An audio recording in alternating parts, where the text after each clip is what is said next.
Hey everyone, Christie Tippett from Campus Rec here. As promised, this week's A&P Crash Course covers our abdominal muscles. So we're going to start by naming all four muscles that make up our abdominals, or core as some people call it, which include our transverse abdominis, our obliques, both internal and external, our rectus abdominis, and then last but not least, our diaphragm. So that first muscle we're going to talk about specifically is the rectus abdominis. And your rectus abdominis originates on the pubic symphysis of the pelvis and then actually inserts into ribs 5 through 7 and the xiphoid process of your sternum. So remember that sternum is your breastbone, and the xiphoid process is actually that little triangular bone there, which is again where your rectus abdominis inserts into, okay? The main action of your rectus abdominis includes spinal flexion, lateral flexion, and then isometrically stabilizing your LPHC. You're gonna hear me say that for all of these muscles, and your LPHC stands for your lumbopelvic hip complex, okay? LPHC. The next muscle we're going to discuss are your obliques, right? Everyone has heard of obliques, but we're gonna dive more specifically into internal and external obliques. So your external obliques originate on the external surface of ribs 4 through 12, and then they actually insert into the anterior iliac crest of the pelvis, in addition to what is called your linea alba.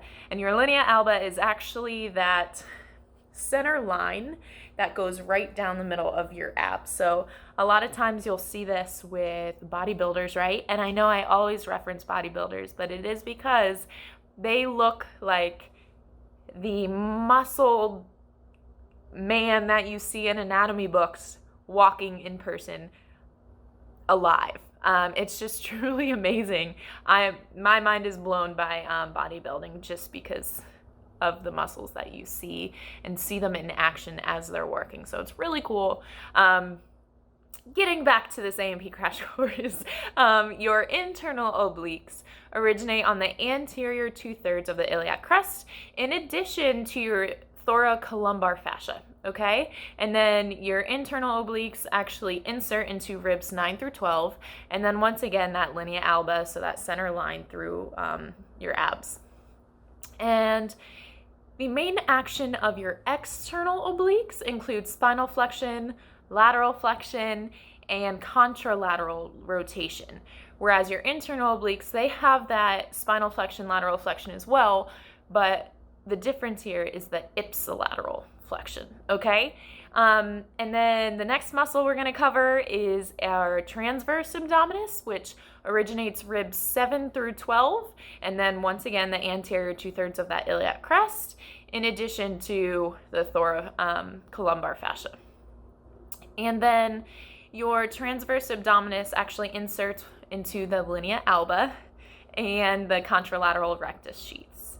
And the main action of your transverse abdominis includes stabilizing that LPHC, right? There it is, it already came back, in addition to increasing what is known as intra-abdominal pressure, and then it supports the abdominal viscera as well. And then the last muscle we are going to discuss is our diaphragm, right? We've all heard of our diaphragm. Where have we heard that from? With breathing, all right? So your diaphragm actually originates on 3 different areas for the most part. There's a costal part, sternal part, and a lumbar part.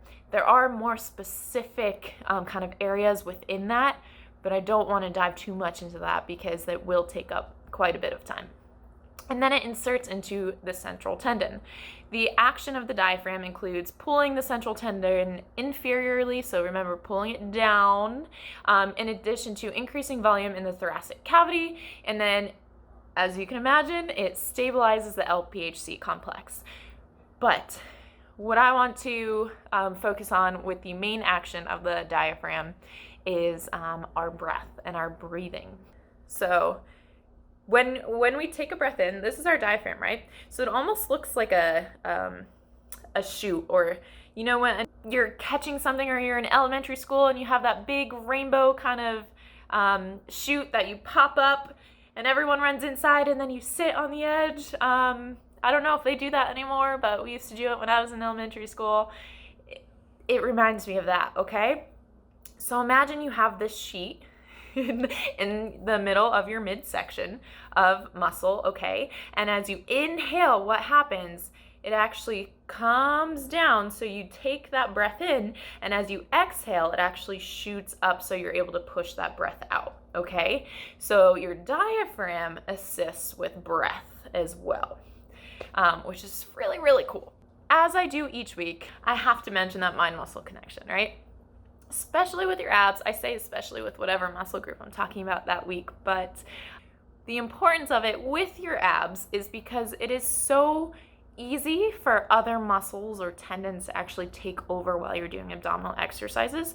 For example, a lot of individuals, when they do crunches, rather than focusing on strictly their upper abs and doing a crunch, a lot of people will actually be moving their neck quite a bit rather than keeping it steady, pretending as if there's an apple between their chin and chest, and then using their abs to crunch up, keeping this nice and steady. So recognizing what muscles you're working is so important. Another example is during a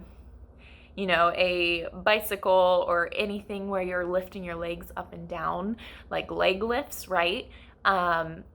Having that mind muscle connection. So I'll typically start individuals off with doing a single leg lift, supine single leg lift. And I'll say, if at any time your lower back leaves that mat or the ground or the earth or whatever you're using or whatever you're on, we know that we need to reduce the leverage, right? So for example, I'll start with single leg. If they're able to keep their lower back on the mat, then I'll say, okay, you can try 2 legs. But as soon as your lower back comes off, A, you're not engaging your abs anymore, and B, you're probably shifting to those hip flexors to actually do the work. So can I ask, have you ever done so much ab work and then your hips are sore or your hips are cramping? That might be because we don't have that mind muscle connection that we need and want during ab exercises, okay? And then last but not least, in relation to some guidance while you're doing ab exercises, we want to engage our abs. What does that mean? What does it look like? There's a difference when you're doing a crunch or a sit-up between puffing out our abs, so you'll see literally your stomach kind of puff out, and they will do it a little bit naturally, but there's a difference between puffing them out a lot versus almost sucking in that navel towards spine, so the belly button back towards your spine, pushing that lower back in the mat again, and keeping those abs engaged the entire time. So once again, remember the difference between puffing out the abs and actually engaging them, bringing that navel towards spine. And then exercises for your abs. Where to start with this, right? There are hundreds of exercises for your abs. You can actually check out our YouTube channel. We have a few abs and stretch classes on there. Shameless plug here. It's at Yates Fieldhouse. Feel free to check that out. But once again, there are so many variations of crunches, of sit-ups, of bicycles, of planks. It could be a rocking plank, it can be a side plank, it can be an isometric plank, it can be a plank with shoulder tap. There are so many different options. One thing we know for sure is that you should not exercise your abs with ab-specific exercises every day, okay? They are just like every other muscle group in our body. You're not gonna lift legs heavy for 3 days in a row.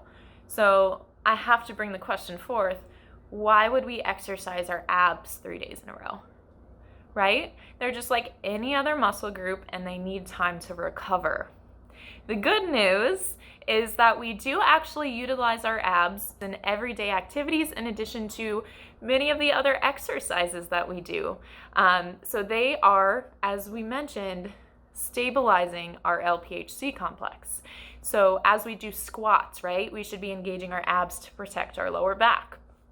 As we do lunges, we're keeping our abs engaged to keep our chest upright. As we're sitting at a computer, we actually need those internal abdominal muscles to keep us upright. Okay, so we do use our abs every single day, and that is just another justification as to why they need time to rest, just like every other muscle group in our body. Last but not least, a common abdominal stretch for you includes cat-cow.